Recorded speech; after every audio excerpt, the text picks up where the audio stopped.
Raise your vibration by tuning in to Awakening Code Radio every Tuesday night here on KX 93.5. And so here's the big question. What or who is God?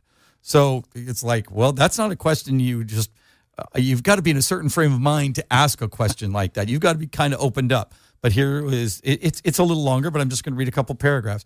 God is not something that you can comprehend with your mind, for this wisdom and life that you are is not something your mind can understand, but rather something that you experience as an awareness of being. It is your divinity, holiness, and the very essence of who you are. Your mind wants to understand God, but it can only fall in love with Him trying. There is something more than what you feel in this moment or the next that lives and breathes and has found its home in you. Look for that untouched presence, which can never pass nor leave from this moment to the next, and just be it. Nothing more. God is your own soul and source of existence. God is your pure intelligence, presence, and love. See only the ever-present truth of reality that exists within you, and you will see God. That's awesome. I mean, that's. I think your book is going to help a lot of people. Actually, thanks. I really do. It's. I really look at it, Eric. It's. I'm a steward of the book, and I was privileged to be inspired to bring that book through, and it's really not my book, and Barbara Jean feels the same way. We're just simply vessels for the book, and it's such an honor just to champion it. So, well, I'm definitely going to read it. Thank you for the gift of the book. I feel very special. I wanted you to sign it for me. Since this is 11/11, and Colleen would kill me if I don't mention it a few times throughout the show, because she is we really connected because of 11/11. I'm an admin on the 11/11 Awakening Code page. Has 320 something thousand fans on that. People definitely feel attuned with this. And she was a little bit bummed, I think. It's like, oh man, this was our opportunity to have an all 11/11 all the time show. And I just had to say, energy directed me to something else. And I had no idea, other than you just said, I'm short paragraph, channel Jesus, and I got a book coming out. I'm like, well, I have no idea. And yet sounds like you're very much aware of this 11/11 phenomenon and have a lot to say about it. Oh God, yeah. So what does it mean? What does it mean to you? 11/11 is certainly, 11/11 is all about mastery. 11/11 is all about letting you know when you see that on a clock, and so many people are seeing that all the time. That's a universal wink, and it's letting you know that you're awakening. You're on your path back to mastery, back to getting into alignment with who you are. And if you add 11/11 together, it's a 22 number, and that's a mastery number.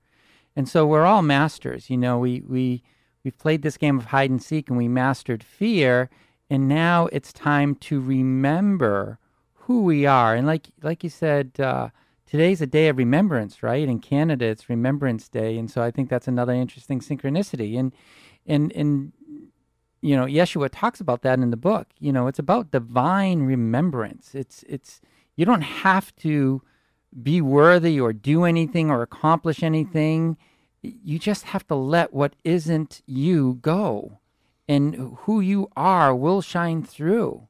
But it was our free will that enabled us to play this game, and it's going to be our free will to say, okay, find me, find me, my higher self. This game of hide and seek's over. So at some point, the seeking ends and the claiming of your divinity begins, right? And some people get addicted to the seeking, and Yeshua talks about that in the book. And at some point, you have to claim your own divinity. You have to know who you are, and you have to stand for that and align with that, and that's what Christ consciousness is. I'm going to interject here because I went to church and I got to hear people say, those New Agers saying they are God. They aren't. Man, nothing could rile up a church pastor more than people saying, you are kind of what you just said, divinity. You are God in any form, this and that. And to me, it is we are a part of the co-creation process. And that is true. We were given a brain. We were given a body. We were designed to be capable to do things with a range of emotions, all of those different things. And then we were asked to co-create with that, to manifest the divine message through this vehicle that you have as a body, mind, emotional construct. It's not a empty vessel for no reason. It is a purpose-driven vessel. And so to say that you co-create with God, I think is totally acceptable to say, and that means accepting your divinity, accepting your part in the divine co-creation process. If you just say, I am God, it's just like, okay, here come the slings and arrows. It's okay, you are not. And so let's talk about a Jesus quote. I'm just going to maybe challenge you a little bit. If Jesus said something like, you aren't God because you can change a hair on your head, a color or something like that. How does that play into your divine essence? Well, Yeshua would say, it would be man saying you can't do that, and Yeshua would say, yes, you can, if you are in alignment with who you truly are. Because when you get into alignment with the love essence that you are, when you truly identify with that, see, the great shift is really a shift in identity. Then your mind is healed. The superconscious mind and the subconscious mind becomes one. And again, because your heart's open, now that Christ frequency is flowing through you, right? And so you're able to have more manifestational power because you can be trusted with it. Because when you let go of the ego wants power over people. But when you align with who you are and recognize oneness, it has no meaning to have power over people because they're a part of you, right? Everything's a part of you. Power over has no meaning. So you have to truly align with that. And when that happens, the higher energies are higher in manifestational ability. So that's why Jesus talks about miracles. There's a chapter on miracles, and he gets into how, of course, he can do miracles because he's a master of manifestation because he's in alignment with who he really is. So those higher energies are coming in, and in the higher realms, you think of an object, and poof, it's there, right? So we're created in God's image. We have the same mind in spirit as God. He'll always be our creator. She will always be our creator. But we're children of that creator with the creative ability. So, we're given the mind, and it's like a kid in a sandbox, and the sand is spirit. And we've been given a mind where we can go out and extend that creation however we want. And so the fun game was, okay, we can actually pretend that we don't know that we're creators. Why? Because we can, because we're creators. That's right? part of the infinite possibility. Right. So, the true blasphemy is for someone to say that I'm unworthy and I'm a sinner because God's saying, you didn't create yourself. I created you in my image. I hold your worth, not you. So stop projecting all these lower energy emotions onto me. I'm a loving God. There's only love. Love cannot have an opposite in truth. There's only one. And what is one can have no opposite.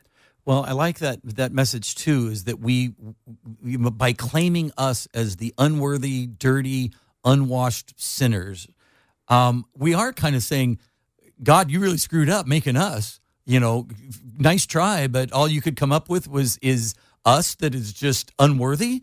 It's like the paradox of so much of the teachings to me, it feels like twisted teachings a little bit. And that's exactly what it is. And, Yeshua talks about this. He didn't come to create a religion. He came to help us remember who we are, to see the divinity in everyone. And one of the questions I asked him was, what would you say to the religious leaders of today? And I don't remember the entire answer, but basically it's something like, what I would tell them is that you are love. Love is what you are, and everyone you meet, see them as a part of your religion. Awakening Code Radio is available on podcast. Visit www.kx935.com.